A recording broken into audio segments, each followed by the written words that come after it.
Can you explain to us what led you to campaign for improvements in social housing? Yeah, so I've lived in social housing for the majority of my life. I'm currently still a social housing tenant. I lived on the Eastfields estate, which I'm sure or some of you may be aware of. And again, I lived in disrepair for the majority of the time. I mean, in my temporary accommodation, for example, my sister and my dad, we were living in a converted car garage as our temporary accommodation, and that was until we got our home on the Eastfields estate, which happened to also be falling apart. In both properties, there was severe damp and mold, even at one point growing onto the bed that me and my sister shared and in the wardrobes.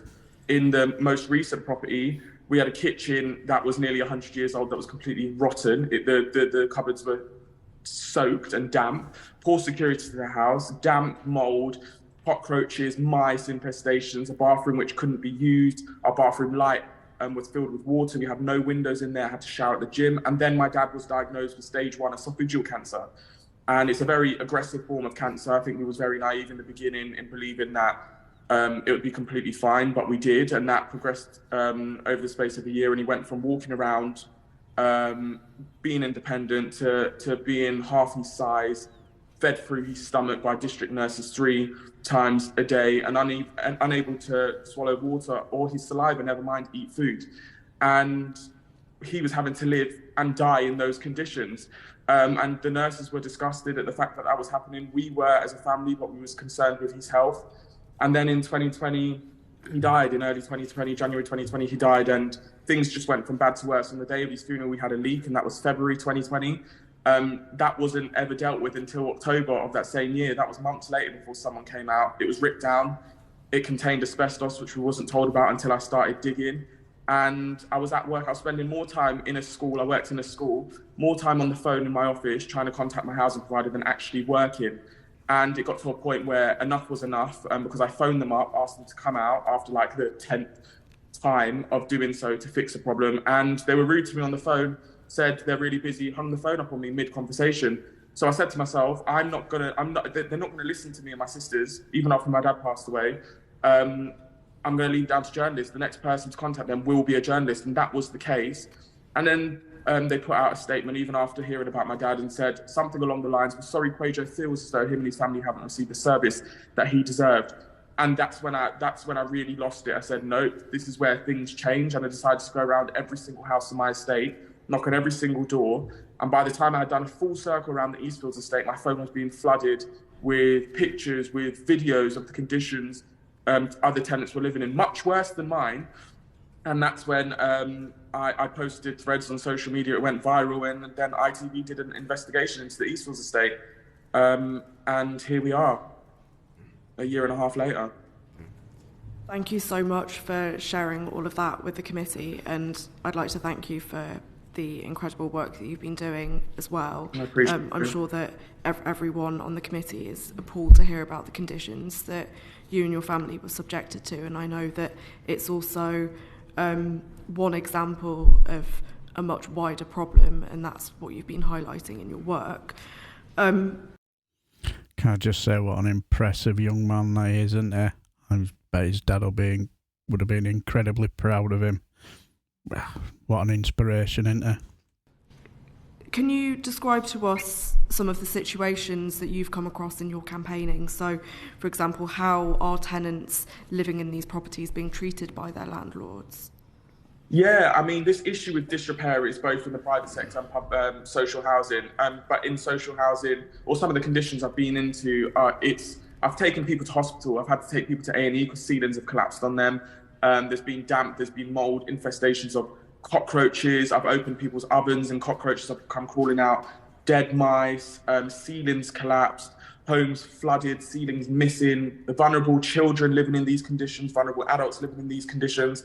I've been stood in one home where I was about 1.5 inches deep in the raw sewage of this in particular tenant's neighbours. It had erupted through their shower and toilet and flooded their home into their bedroom.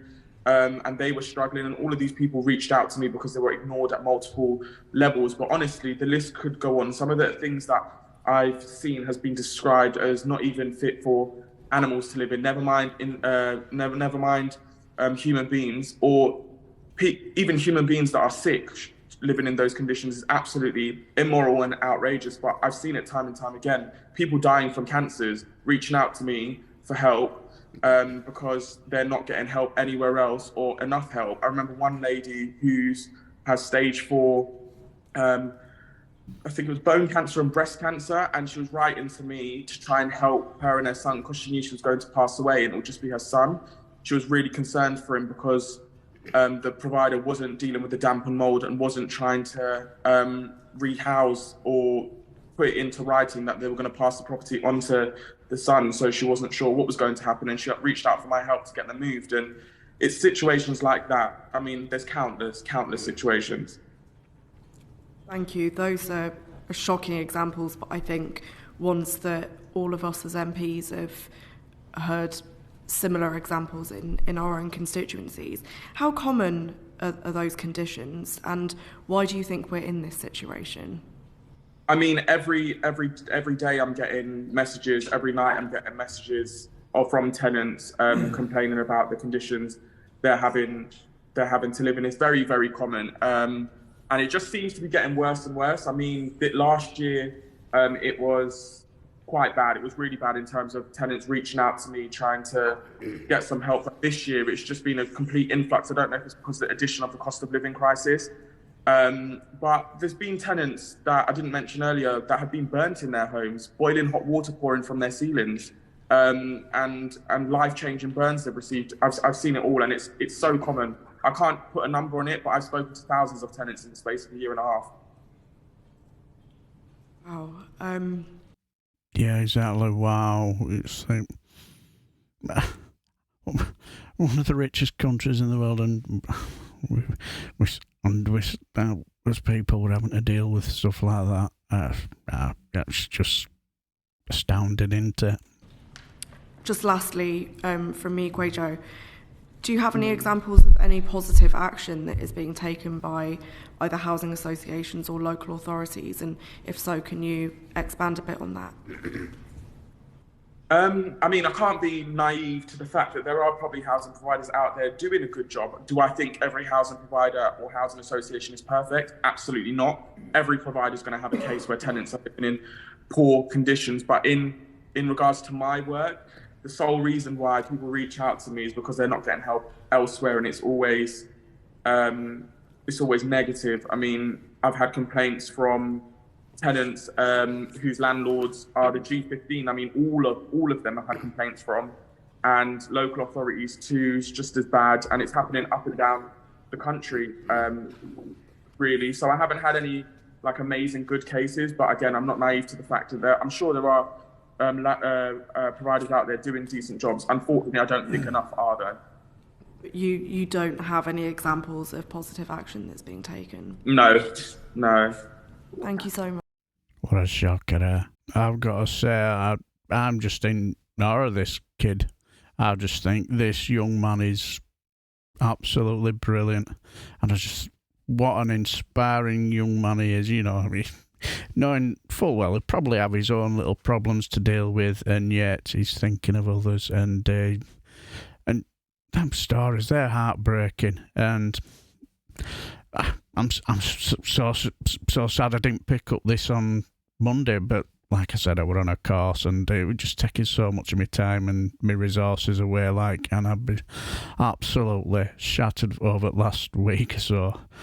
And I just got a bit of a free day, and I just picked up, and I was just in awe watching this young man. And what a astounding young man. And in a way, just shows you that, restores my faith in humanity, and a great way to finish the weekend off, even though the story that you were telling are really, really horrendous. But you just got to marvel at this young man, haven't you? And I wish him the best of luck in his endeavours and what he tries to achieve in this and in the future. And I'll just leave the video here and marvelling in his wonder, and I shall bid you farewell and take care, my friends. Oh, and have a fantastic weekend as well, guys.